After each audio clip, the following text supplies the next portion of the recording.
장관 답변하시면서 굉장히 인상 깊은 얘기를 했어요. 우리 국민들은 지금보다 더 나은 민주주의와 법치주의를 누리실 자격이 있다고 생각한다. 제가 법정에서 한 말입니다. 그리고 국민의 인권 보호, 권익 보호를 위해서 최선을 다하겠다라는 얘기들. 그거 관련해서 참 묻고 싶은 건 많은데 시간이 한정돼 가지고 그런데 제가 지난번에 정무직 공무원하고 정치인의 차이에 대해서 말씀을 드린 적이 있고 정무직 공무원으로서 정치적 중립을 지켜야 되는 의무에 대해서도 설명을 드린 바가 있어요. 역시 헌재 결정에 근거해서 지금 잠깐 말씀하시는 거 보면은 그냥 모르는 사람이 들으면은 굉장히 뭔가 논리적이고 그럴싸한 내용이 있는 것 같은데 제가 듣기에는 이게 지금 앞뒤가 안 맞고 적어도 대한민국 국무위원으로서 하실 수 없는 얘기가 좀 포함되어 있는 것 같아서 지적을 드리고자 합니다. 인사검증과 관련해서 책임 여부를 물으니까 제가 알았다면은 그렇게는 하지 않았을 것이다라는 말씀을 반복하고 계세요.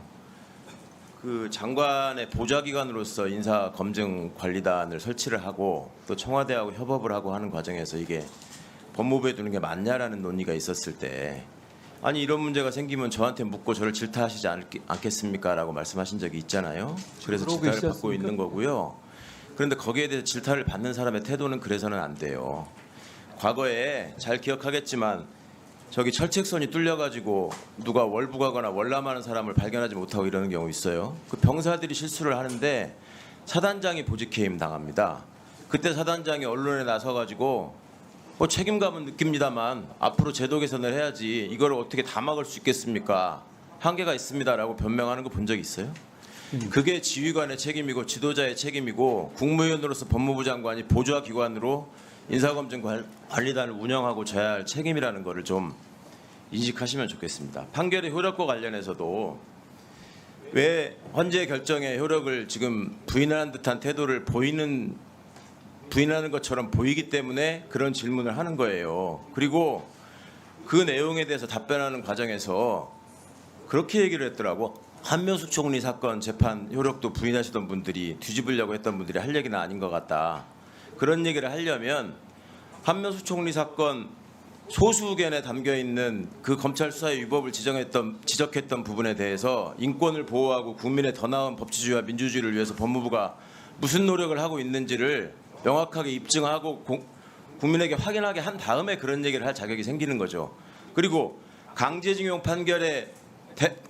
관련한 대법원의 거듭된 판결의 효력을 부정하고 있는 현 대통령과 외교 정책에 대해서 법무부 장관으로서 그리고 당시에 강제징용 판결과 관련한 그 판결을 지연시키기 위해서 대법원이 벌였던 그 사법농단 사건을 수사했던 당사자로서 이것이 법치주의와 민주주의에 저해되는 것이다라는 걸 지적하면서 얘기를 해야지 균형이 맞는 거죠. 소수 의견에 네 사람이나 되는 분이 제 의견을 동조했기 때문에 저도 할 말이 있습니다라고 얘기할 게 아니라 대한민국의 법치주의와 민주주의 시스템에 의해서 이런 결정이 나왔으면 그동안에 본인이 주장했던 바가 받아들여지지 않은 점에 대해서 국민께 일단 사과를 드리고 그리고 그 소수 의견에서 지적한 점에 대해서도 고려해 주셨으면 좋겠다 하고 나오는 게 맞는 것이지 한명숙 총리 소수 의견은 한마디도 얘기하지 않는 사람이 본인과 관련된 거에 대해서 소수 의견을 얘기한다는 것도 앞뒤가 안 맞는 거라고 생각합니다.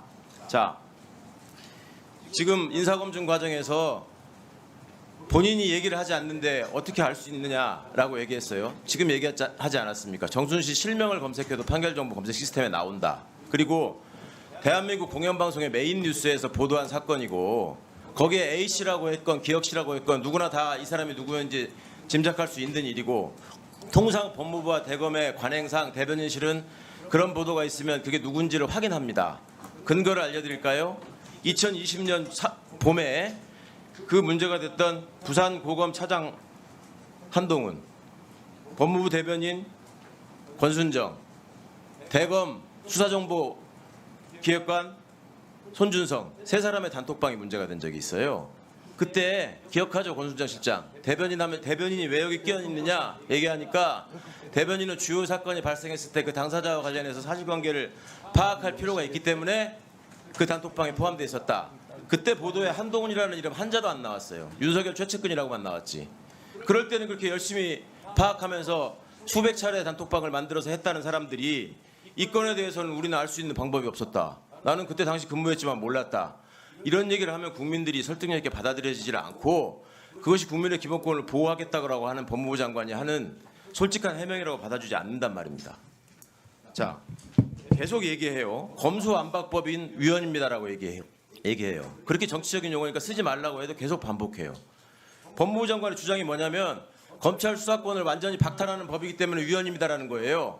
검사가 헌법기관이기 때문에 검사의 수사권은 헌법상 보장되기 때문에 위헌이라는 주장을 한 거예요.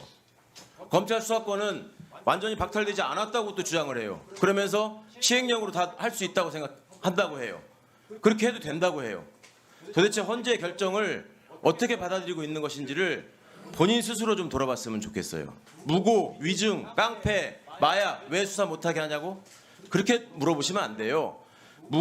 깡패나 마약 수사는 인지수사가 없습니다. 검찰이 인지하게 해주십시오. 통계를 제시하고 얘기를 해야죠. 무고 위증도 마찬가지입니다. 고발 사건에 대해서 제대로 수사를 하고 있는데 왜 그건 없이 전부 다 인지를 검사가 해야 되는 것처럼 얘기합니까?